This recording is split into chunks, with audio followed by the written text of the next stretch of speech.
라디오 독서실 한국인이 사랑하는 우리 문학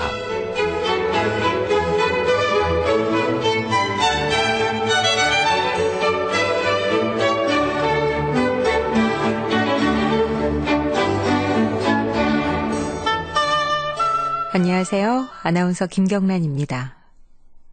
가을볕, 박노해.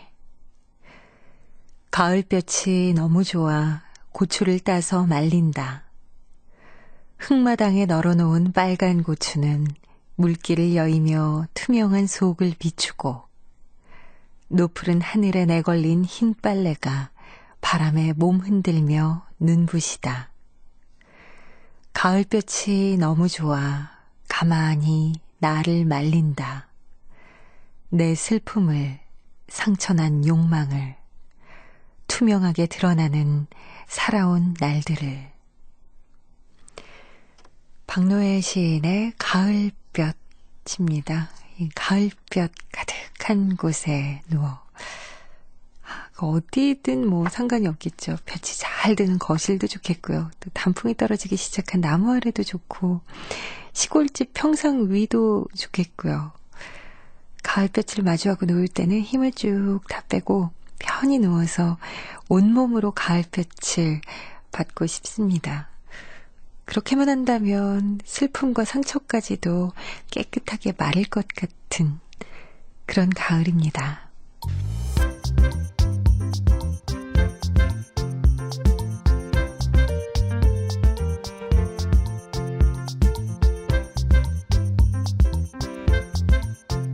소리로 만나는 책 라디오 독서실.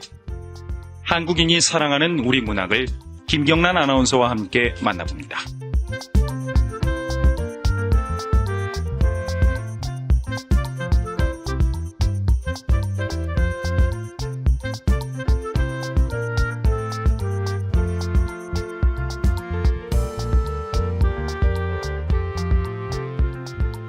KBS 라디오 독서실 한국인이 사랑하는 우리 문학. 오늘 준비한 작품은 권여선 작가의 빈 찻잔 놓기입니다. 저희가 작품 소개한 후에 문학평론가 모시고 이 작품 얘기 나눠볼 텐데요. 잠깐 알려드리자면 이 작품은 여자들이 그렇게 좋아한다고 하네요. 이 작품의 저자 권여선 작가는 1996년에 장편소설 푸르른 틈새로 제2회 상상문학상을 수상하면서 등단했습니다. 심리묘사가 탁월한 작가로 알려져 있고요. 또 강렬한 문장 하나로 독자를 울리는 작가로도 유명합니다. KBS 라디오 독서실 한국인이 사랑하는 우리 문학 권여선 작가의 빈 찻잔 놓기 만나봅니다.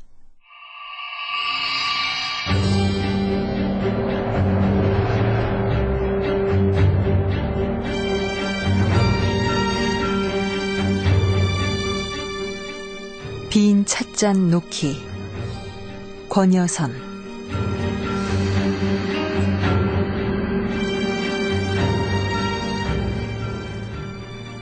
누군가 그대 앞에 찻잔이든 술잔이든 빈잔을 내려놓는다면 경계하라.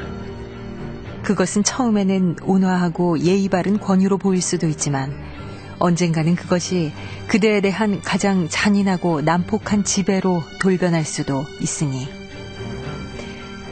그들이 함께 만든 첫 영화가 주는 경고 메시지를 요약하자면 이런 것이었다.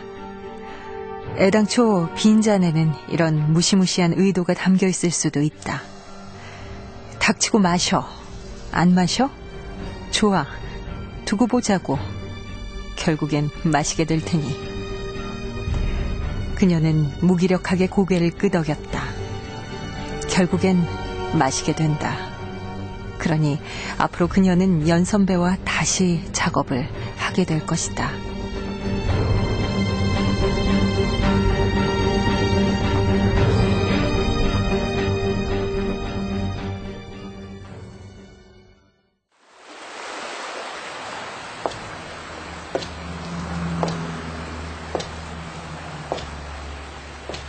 선배, 난 뭘 두려워하고 있는 거지? 저녁 무렵 그녀가 강변에 있는 H 오피스텔 앞에 도착했을 때는 해가 지고 있었다. 초고층 오피스텔 건물은 중간 부분이 석양에 반사돼 자수정 허리띠를 두른 거대한 사각기둥처럼 빛나고 있었다. 그녀는 무엇인가를 두려워하고 있었는데 그것이 무엇인지 분명히 알 수가 없었다. 그녀는 건물로 들어가는 대신 강변 쪽으로 나아갔다. 무엇인지 알 수 없는 두려움이야말로 진정한 두려움이라는 생각이 들었다. 그녀와 연 선배가 함께 시나리오 작업을 했던 첫 영화에 빗대 표현하자면 그것은 빈 찻잔에 대한 두려움 같은 것일지도 몰랐다. 오늘 오전 연 선배는 오랜만에 그녀에게 전화를 걸어왔다. 고 작가, 나야. 빈 찻잔 놓기. 흥행에 성공하진 못했지만 매니아층에서는 꽤 인기 있었어. 난 그 정도로 만족해. 툭 까놓고 말해서 다음번 시나리오도 고 작가하고 같이 했으면 좋겠는데. 그러니까 고 작가, 저녁 6시까지 내 오피스텔로 좀 와줘. 더 일찍 와줘도 좋고. 그들이 만나지 못한 반년의 시간이 그녀에게는 아무렇지 않은 게 아니었는데 연 선배에게는 아무렇지 않다는 사실. 그것은 아마도 연 선배와 그녀가 동일한 감각의 연속선상에 있지 않다는 의미일 것이다. 강이 어두워지고 있었다. 연 선배는 정말 저에게 아주 가벼운 호기심에 의해 아무 감정도 품지 않았을까?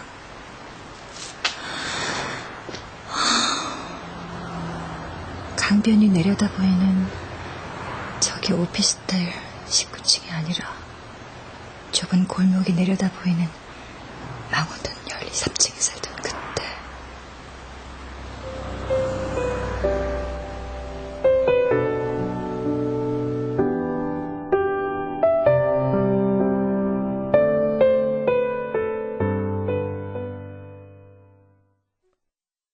그곳 302호의 현관문은 항상 열려 있었다. 그녀가 처음 그곳을 방문한 날은 장맛비가 엄청난 기세로 쏟아지던 날이었다. 연 선배는 얼룩투성이에다 한쪽 귀퉁이마저 떨어져 나간 그야말로 조잡하기 짝이 없는 탁자 위에 잔을 2개 내려놓았다. 오랜만에 낮술 먹자. 아니, 선배. 지금은 별로 마시고 싶지 않은데. 그래? 그럼 나만 마시지 뭐. 내 앞에 잔 치우지 않네.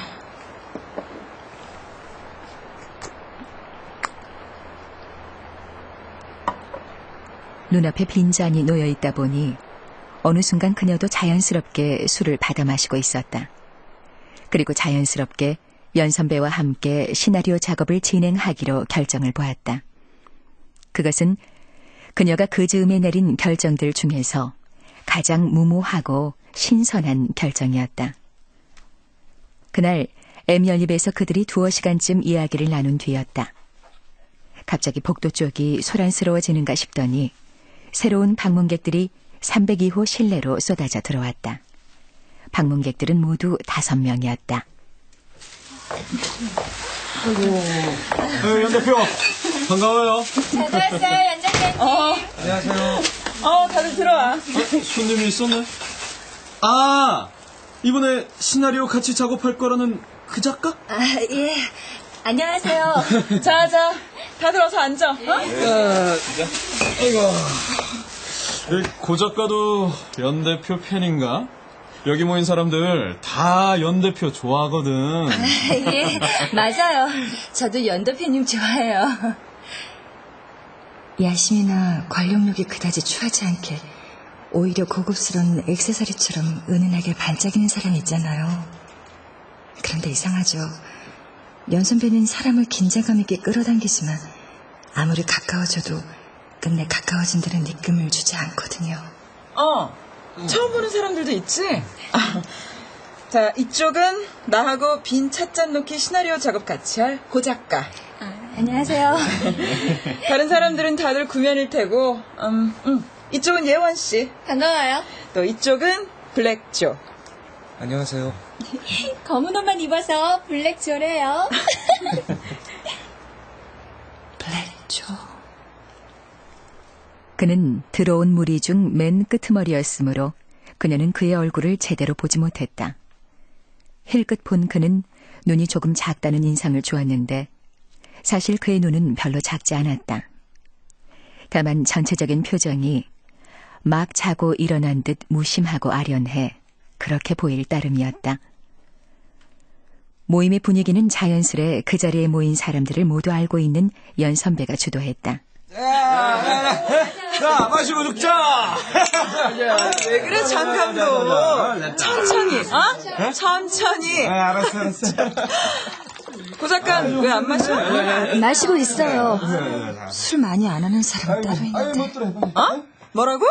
아니에요. 참, 자. 아이, 자, 짠! 어? 아이, 마시고 죽자니까.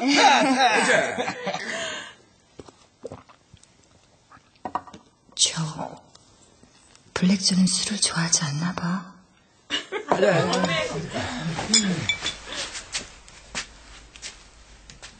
왜 자꾸 일어나지? 좀 불안해 보여. 그는 조금 불안한 데가 있어 보였다. 자주 주위를 두리번거렸고 이명을 들은 듯 벌떡벌떡 일어나 실내를 서성이다 골목이 내려다 보이는 베란다로 나갔다 들어오곤 했다. 고 작가, 블랙조. 이번에는 두 사람이 나가서 맥주 사와. 그래. 싫어요. 싫어? 싫텐다. 연대표. 얘들이 연대표 말을 거부하네? 이거 하극상인데, 하극상. 아, 왜 싫어? 다들 나가서 맥주 사왔잖아. 그러게. 난 맥주 안 마셨어요. 소주 마시고 있었다고요. 그럼 난 술 거의 안 마셨어요. 한 사람은 소주만 마셔서 맥주 사러 가기 억울하고 또 한 사람은 술을 거의 안 마셔서 맥주 사러 가기 억울하고. 잘 됐네. 억울한 커플 술 사와. 술 사와! 술 사와! 술 사와!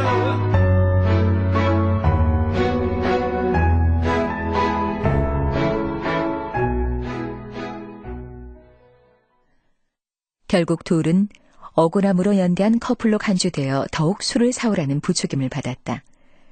술을 사가지고 돌아오는 길에 취기 때문인지 그녀는 숨이 좀 가빴다.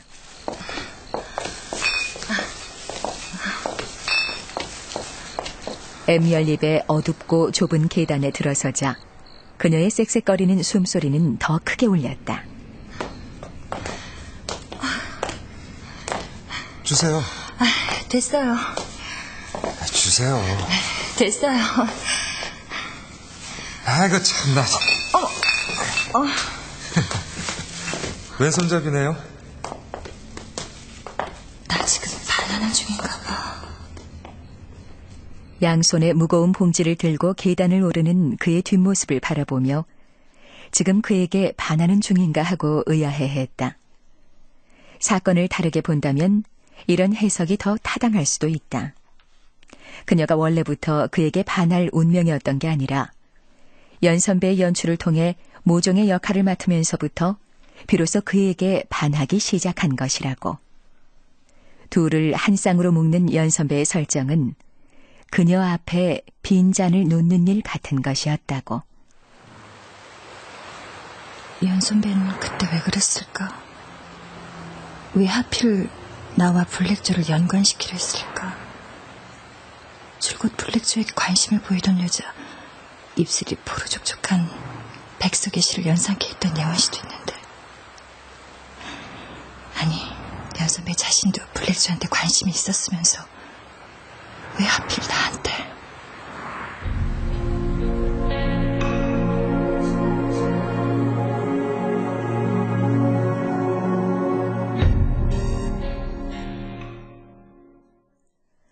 그녀가 조를 다시 만난 것은 M연립에서의 첫 회동이 있은 지 며칠 뒤였다. 여보세요? 차 한 잔 어떠십니까, 고 작가님? 차? 네, 차요. 그럽시다. 말투가 왜 그래요? 왜? 아니에요. 어디가 편하세요? 그들은 주로 신촌이나 홍대 앞에서 만나 하염없이 걸었고, 걸으면서 영화 얘기를 했고, 두어 번은 같이 영화를 보고 밥을 먹기도 했다. 그리고 그와 마지막으로 만나던 날,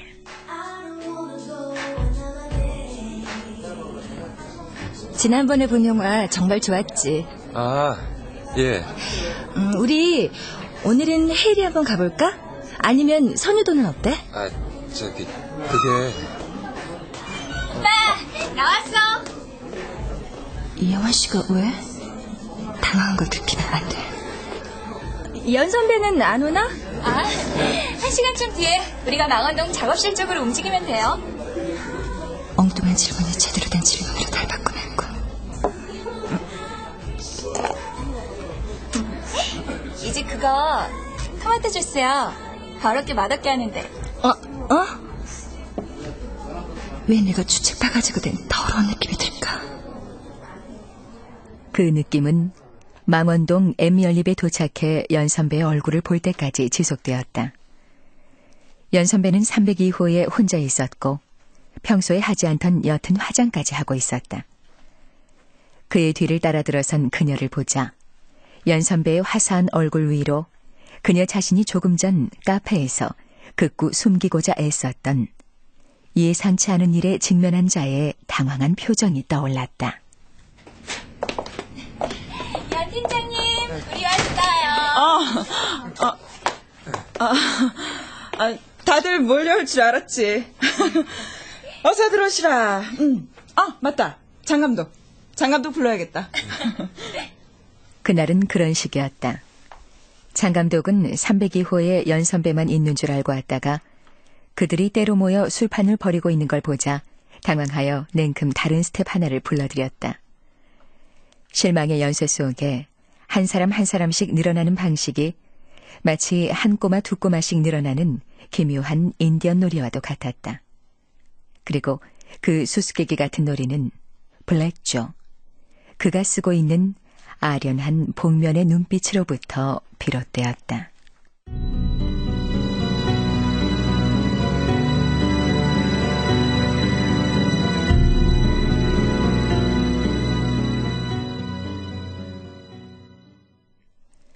일주일 넘게 그에게서 전화가 오지 않았다. 그녀는 하루가 멀다 하고 M연립 302호에 드나들었다. 문을 열고 들어서면 7평 남짓한 좁은 공간은 그녀가 반쯤은 알고 반쯤은 모르는 사람들로 북적였지만 그는 없었다. 비구름의 중심답게 골목 쪽 베란다 내벽은 항상 젖어 있었고 그곳을 드나드는 사람들의 청결하지 못한 생활 습관 탓에 실내에서는 지하 노래방에서나 풍길 법한 톡 쏘는 곰팡내와 담배찐 냄새가 났다. 그녀와 연 선배는 한 귀퉁이가 떨어져 나간 탁자에 마주 앉아 머리를 맞대고 회의를 하고 술을 마시고 각자의 노트북을 연결해 공동으로 시나리오를 집필했다. 어느 날 아침 그녀가 M연립에 들어서자 연 선배는 그녀에게 말했다. 새벽에 건너방에서 블랙자고 예원 씨 같이 나오더라? 네? 아이 뭐 그렇다고. 네. 지나가는 말처럼 툭 던지는 식이었지만 그 뉘앙스는 매우 독특하고 의미심장했다. 그리고 며칠 뒤에 그에게서 전화가 왔다. 고 작가님, 오늘 날씨 좋습니다. 산책 삼아 안 나오실래요? 아니요. 그러고 싶지 않아요. 아이고 참나. 지난번처럼 그렇게 우르르 보자는 거 아니에요. 그날은 일정이 좀 비틀려서. 그 얘기는 나중에 하고 우리 전시회 같이 가요. 싫습니다. 저에 대해 무슨 말 들으셨군요. 그런 게 정말 다 무슨 상관일까요?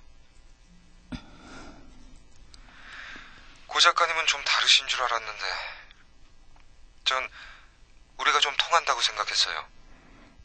전화 끊을게요. 제가 다시 연락 안 하길 원하시죠? 원하시는 대로 할게요. 제 존재 자체가 불쾌하셨다면 죄송합니다. 전화가 끊겼다. 그의 마지막 말에서 왠지 희미한 조소의 냄새가 풍겼다.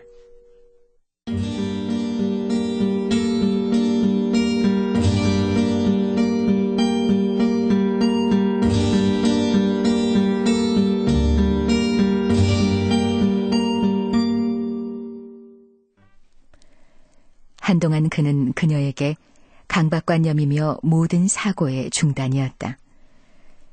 그의 죄악돌 같은 눈동자라든가 섬세한 배려와 관용, 사람들의 무리에서 겉도는 고독, 나긋나긋한 부드러움, 아무 때나 벌떡벌떡 일어나는 버릇, 여자들을 소집해놓고 모연히 앉아있던 모습, 곧잘 붉히는 얼굴빛과 전화기를 통해 들려오던 떨리는 목소리 같은 사소한 직접성과 소름 끼치는 현실성이 주는 잔인한 무게에서 해방될 수가 없었다.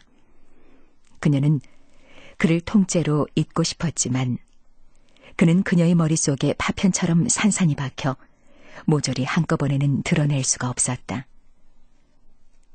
그녀가 며칠 동안 연락을 끊었다가 다시 302호에 나타났을 때 연 선배는 아무렇지 않게 그녀를 대했다.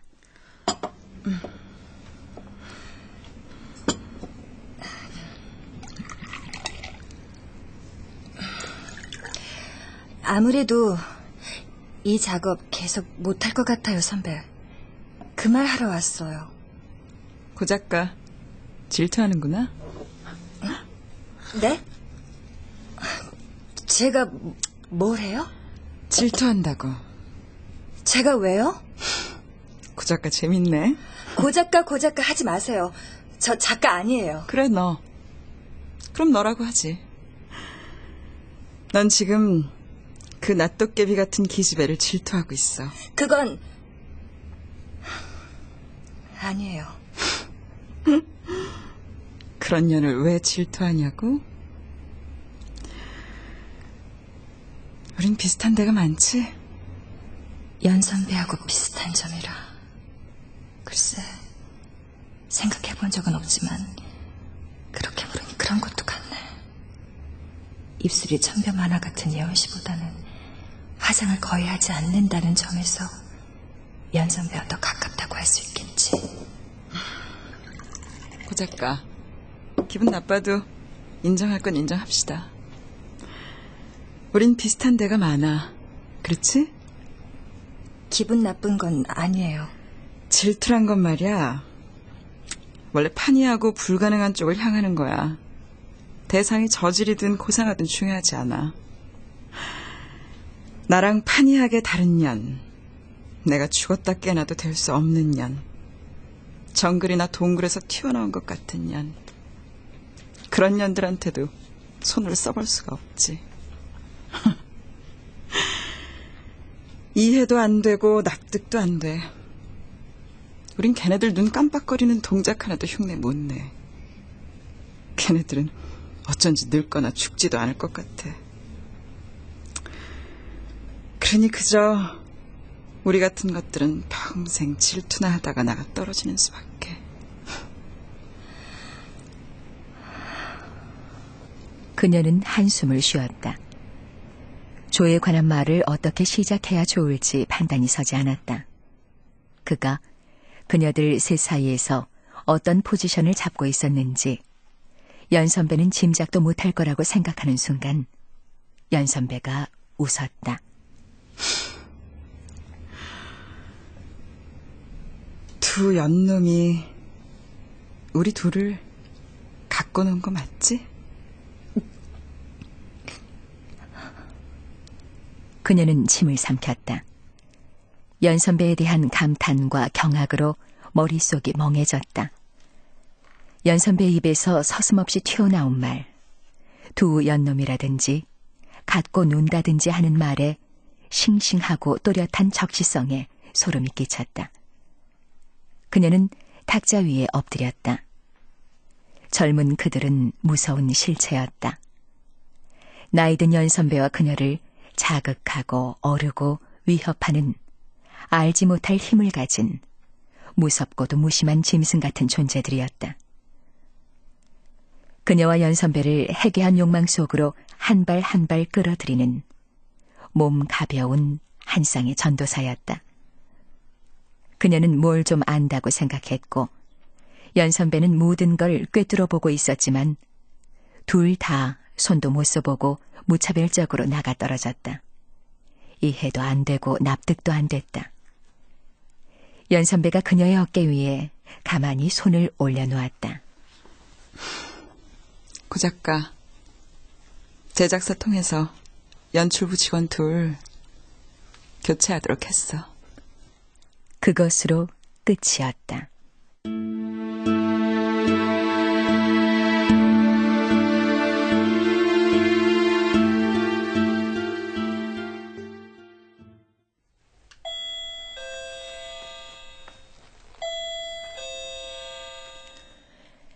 H 오피스텔 1904호의 현관문은 굳게 닫혀 있었다.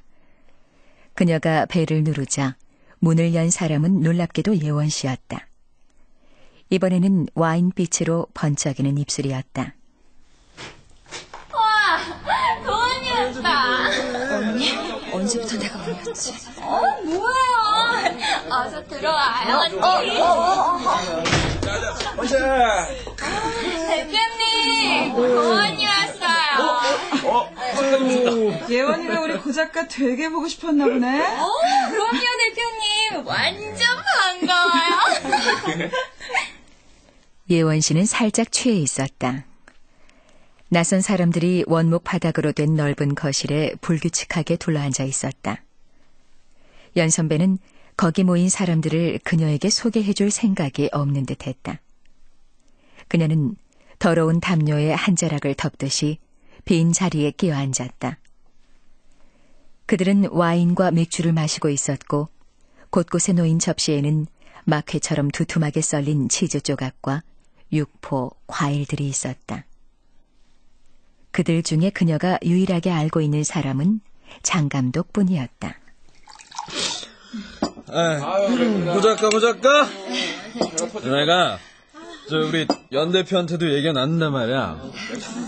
이번엔 스릴러 쪽인 요소가 좀 들어가줘야 되겠어. 응? 이젠 순 멜로디로는 안 돼.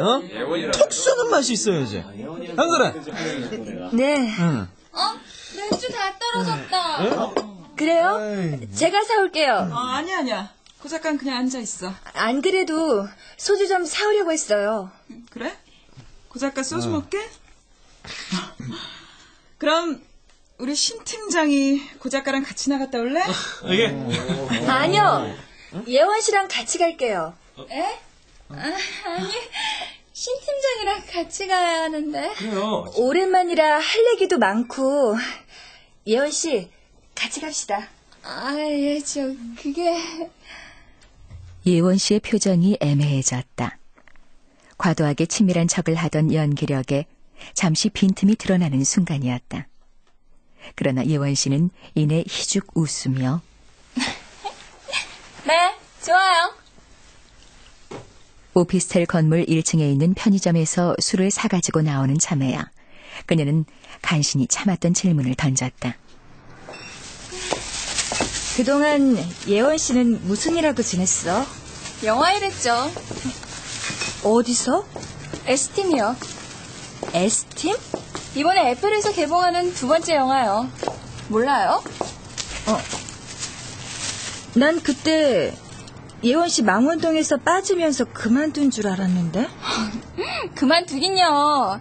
그때 블랙조 오빠랑 나랑 이번 영화에 투입되느라고 거기서 발 뺀 거죠.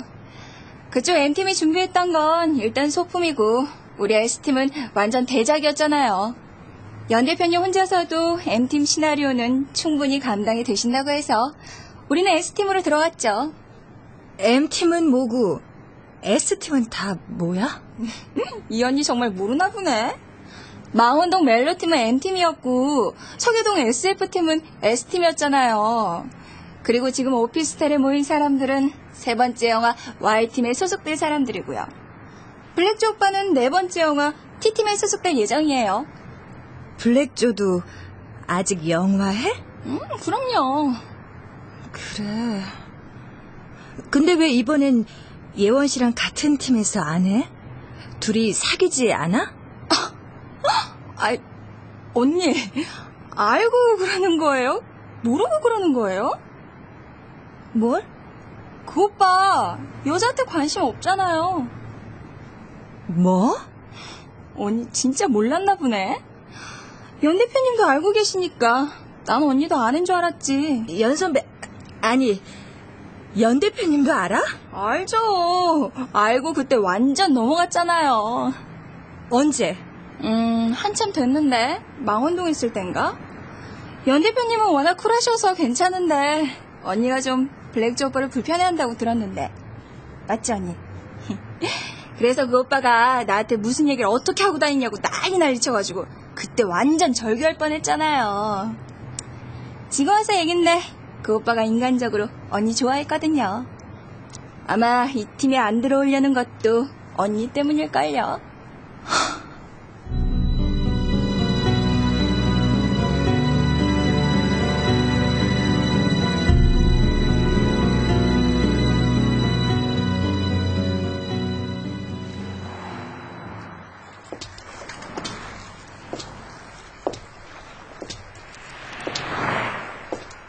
강까지 가는 흙길 위에는 군데군데 무성한 자풀이 돋아 있었다.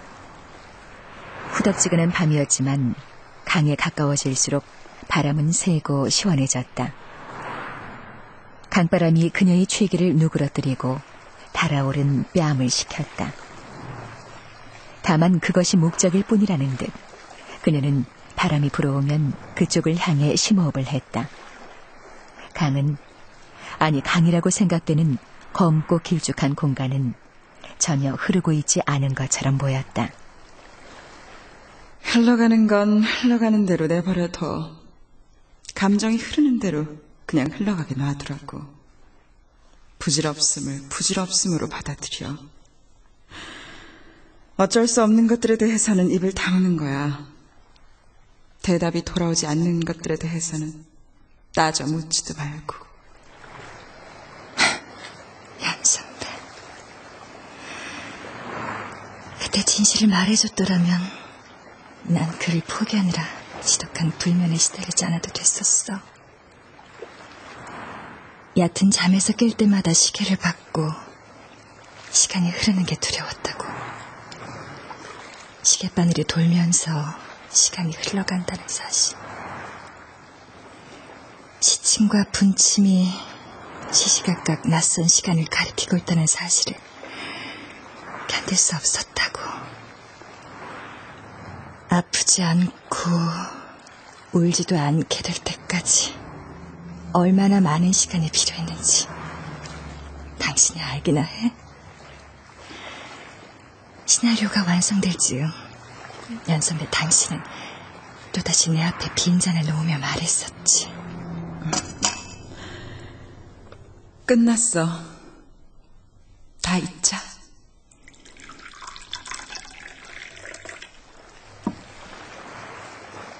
당신은 내 혼란과 분노와 절망을 지켜보면서 나의 욕망 깊숙한 곳에 두레박을 들이웠지.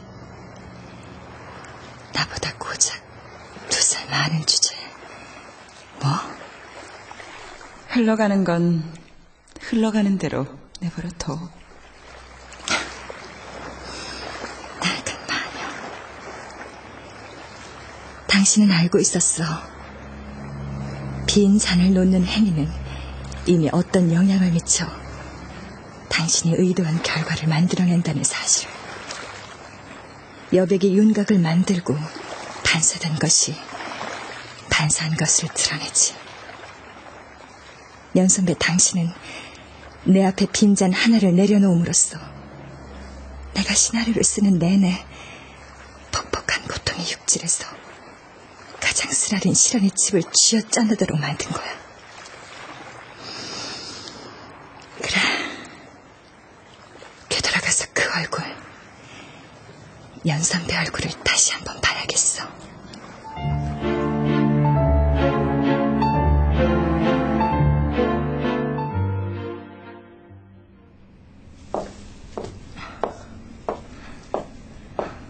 다시 타락한 궁전으로 돌아왔다는 생각만으로도 심장이 빠르게 뛰었다. 그녀를 고언이라고 부르며 팔짱을 끼던 예원 씨의 위장된 친밀감은 그녀에 대한 연 선배의 소홀함과 맞짝을 이루고 있었다. 그녀는 1904호 벨을 누르려다 말고 디지털 도어락의 비밀번호를 눌렀다. 문이 열렸다. 실내에서 음악 소리와 떠드는 소리가 들려왔다. 그녀는 현관의 유리 칸막이를 밀려다 멈칫했다. 그러니까 실제로 연애를 해야 뭐가 써지는 거예요? 자자, 우린 앞으로도 쭉 모른 척 하자고. 보조 작가 주제에 오버하네. 그러니까 우리는 그냥 팍팍 밀어주기만 하면 된다는 거죠. 이 짤막한 대화는 그녀를 한순간에 술이 번쩍 깨게 만들었다. 그녀는 강변에서처럼 천천히 심호흡을 했다. 그녀는 침착하게 신발을 벗고 원목 바닥 위로 올라섰다. 자신에 대한 가장 가혹한 징벌은 아마도 거실에 둘러앉아 그녀에 관해 떠들고 있는 무리 앞에 자기 모습을 드러내는 일일 것이다. 그녀는 자신의 출현에 놀라고 당황할 그들에 대한 연민과 우려로 가슴이 저렸다. 둘러앉은 사람들이 그녀를 흘끗 보자마자 반사적으로 고개를 돌렸다. 저기 대표님 고작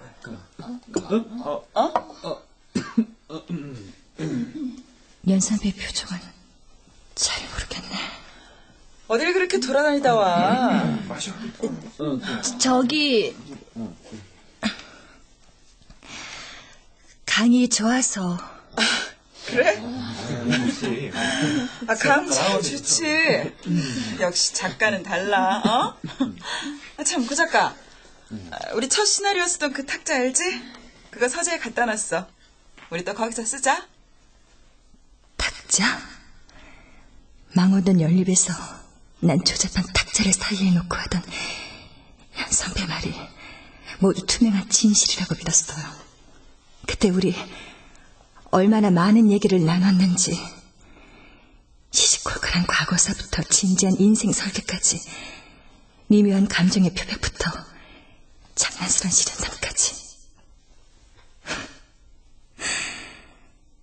난 그때 연선배가 이야기의 맛을 알고 삶을 어른스럽게 이해할 줄 아는 사람이라고 생각했다고요. 여기까지 생각하자 그녀의 가슴 속에서 까닭 모를 슬픔이 솟구쳤다. 그녀는 통유리 쪽으로 다가갔다. 그곳에 강이 있을 터였다. 오래전에 블랙조 그도 이런 마음으로 불쑥 일어나 베란다로 나갔던 것인가. 단단한 불신과 의혹과 피해의식에 사로잡힌 채 하염없이 아무것도 보이지 않는 유리 밖 어두운 공간을 바라보았던 것일까. 그때의 기억이 떠오르자 언젠가 그녀 자신이 자신의 뒷모습을 가만히 바라보았던 것만 같은 달콤한 기시감이 강물처럼 그녀를 감쌌다.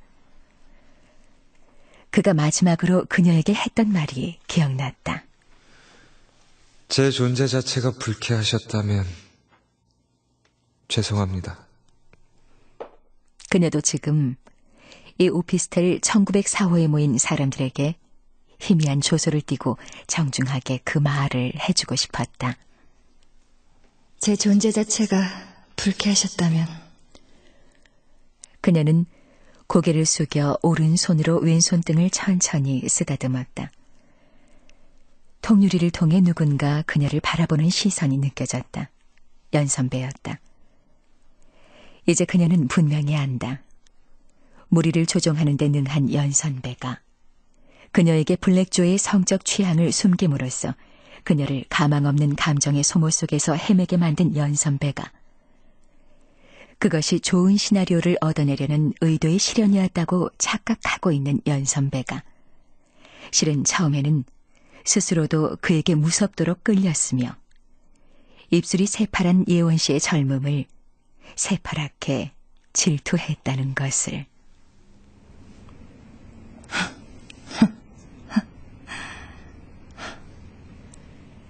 그녀는 유리에 비친 연 선배를 향해 보일 듯 말 듯 웃었다. 아마 이번 영화에는 어떤 인물이 유리를 통해 자신과 시선이 마주친 상대방을 잔혹하게 칼로 난자하는 장면이 포함될 것이다. 그럴 것이다. 그래야만 할 것이다.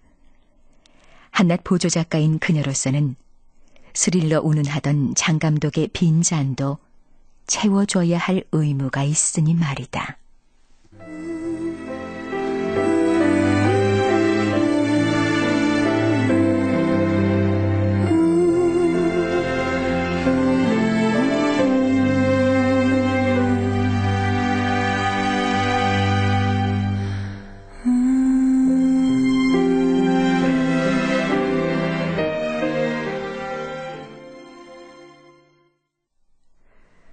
권효선 작가의 빈 찻잔 놓기 함께 들어봤습니다. 도움 말씀 주실 분 문학평론가 허윤진 씨 모셨습니다. 어서 오세요. 예, 안녕하세요. 예, 저희가 빈 찻잔 놓기라는 작품 함께 만나봤는데 이 작품 중에 나오는 구절이에요. 제목과도 좀 연결이 되는 듯한데 누군가 그대 앞에 찻잔이든 술잔이든 빈잔을 내려놓는다면 경계하라. 그것은 처음에는 온화하고 예의 바른 권유로 보일 수도 있지만 언젠가는 그것이 그대에 대한 가장 잔인하고 난폭한 지배로 돌변할 수도 있으니 그런 구절이 있는데 이걸 보면서 진짜 한참을 생각을 하게 되더라고요. 진짜 누군가 내 앞에 빈 찻잔을 놓는다면 맨 처음엔 굉장히 예의 바른 완곡한 거절이라고 그렇게 생각을 했는데 권유라고 생각을 했는데 좀 경계해야겠다라는 생각이 들더라고요. 어떻게 보세요?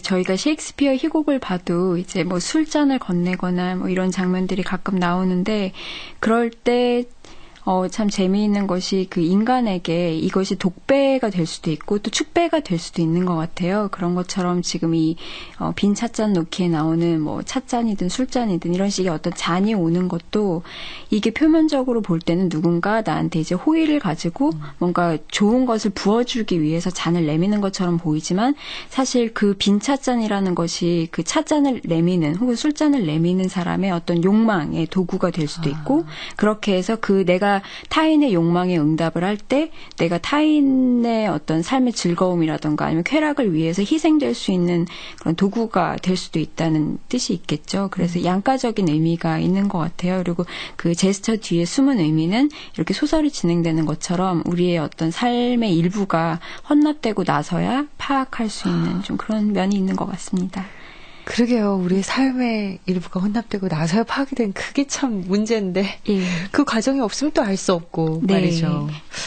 그리고 이 작품을 딱 읽고 나서 남자와 여자의 반응이 다르다 그래요. 남자들은 뭐 잘 모르겠다 이렇게 얘기를 하고 여성들은 야 진짜 이런 부분이 있어 이렇게 공감을 하는 부분이 많다고 하는데 이 작품 속에 나오는 부분 중에 하나도 예를 들어서 둘이 만나는 줄 알고 딱 갔는데 다른 사람이 있으면 아무렇지도 않은 척, 아닌 척, 전혀 상관없는 척, 이렇게들 많이 하잖아요. 네. 이거 보면은 같은 여성으로서 좀 많이 공감을 하시게 되시죠? 예, 아무래도 그렇죠. 그래서 저도 이 작품을 읽으면서 그런 서로가 서로에게 자기의 정말 진심을 숨기고 가장하고 이런 부분들이 참 재미있었는데, 이런 사실 쿨한 시대에 이런 뜨거운 감정들 그리고 질척질척거리는 그런 감정들을 드러낸다는 것 자체가 사실 자기를 사회 속에서 상대적 약자로 만들 수 있는 부분이 있는 것 같아요. 그랬을 때 이렇게 어떤 서로 경쟁 관계에 놓여 있고 질투라는 여성들이 자기의 본질 그다음에 자기가 언제든지 깨어질 수 있다는 그 약함의 가능성 이거를 상대방에게 드러내는 것은 아무래도 굉장히 위험한 일이 될 수 있겠죠. 그래서 자신의 감정을 최대한 가장하고 그다음에 자신의 진심을 최대한 숨김으로써 이 권력 구조에서 상대적으로 우위에 서려고 하는 것 같아요. 근데 이게 이 소설 속의 상황만이 아니라 사실 현실에서도 누군가 나보다 예를 들면 더 젊을 때, 더 예쁠 때, 아니면 더 부를 많이 가졌을 때, 그럴 때 내가 상대적인 약자의 위치로 떨어지는 것을 막기 위해서 계속해서 나를 뭔가 가장하고 부풀리고, 그다음에 나를 베일의 뒤에 감추는 식으로 그렇게 움직이는 부분들이 많이 있는 것 같아요. 네. 예. 그 연선배로 나오는 그 나이 많은 여자 선배 나중에 또 이렇게 결론적으로 밝혀지는 거 보면 이제 모든 원인이 그 연선배 때문이었는데 왜 그런 거짓말을 했을까요? 우리가 뭐 앞에서도 어느 정도 짚어보긴 했지만요. 정말 그냥 좋은 작품을 얻기 위한 아주 순수한 의도였는지 아니면 진짜 인간적인 질투였는지 아니면 블랙조라는 사람을 좋아했던 건지 뭐라고 보세요? 참 문학 작품을 읽다 보면 우리가 발견하게 되는 것이 이제 인간이 어떤 행위를 할 때 그 행위 뒤에 있는 동기나 아니면 욕망이 사실 단층적이지가 않고 굉장히 복합적이라는 것을 보게 되고 또 그게 우리가 소설을 읽는 즐거움인 것 같아요. 그래서 이 작품에서도 사실 저는 그 세 가지 면이 다 있는 것 같거든요. 그러니까 기본적으로 연선배가 이제 이 소설의 핵심으로 들어가 보면 분명히 블랙조를 처음에 좋아했었고 그 성적 취향을 모른 채로 그 다음에는 이제 그 블랙조에게 자신과 마찬가지로 그렇게 이끌리는 젊은 여성들을 봤을 때 그 젊은 여성들이 가지고 있는 그러나 자기는 갖고 있지 못한 그 젊음의 아름다움 같은 것에 대한 질투도 분명히 느꼈던 것 같고요. 그리고 이제 궁극적으로는 그 연선배가 그 공간적으로 봤을 때 그 망원동에 있는 작은 연립에서 그 어떤 쿨한 오피스텔로 이제 나중에 옮겨가게 되거든요. 근데 층수가 굉장히 많이 높아져요. 그래서 그런 연선배가 기본적으로 중심으로 들어가려는 욕망 그리고 상승하려는 욕망을 가지고 있을 때 그런 자신의 권력을 성취하기 위해서 이제 이 주위에 있는 다른 여성들을 또 이용한 면도 있죠. 그래서 제가 볼 땐 그런 면들이 다 복합적으로 작용하는 것 같아요. 그래요. 뭐 누가 인간이 얼마나 복잡한 존재예요. 한 개의 사람 속을 모르는 게 바로 인간인데 뭐 단순한 한 가지 이유 갖고 그렇겠어요. 여러 가지가 얽혔겠죠. 오늘 나와주셔서 또 좋은 말씀 잘 들었습니다. 고맙습니다. 네, 감사합니다. 예. 지금까지 문학평론가 허윤진 씨 모시고 권여선 작가의 빈 찻잔 놓기에 대해서 이야기 나눠봤습니다. KBS 라디오 독서실 지금까지 권여선 작가의 빈 찻잔 놓기 편이었습니다.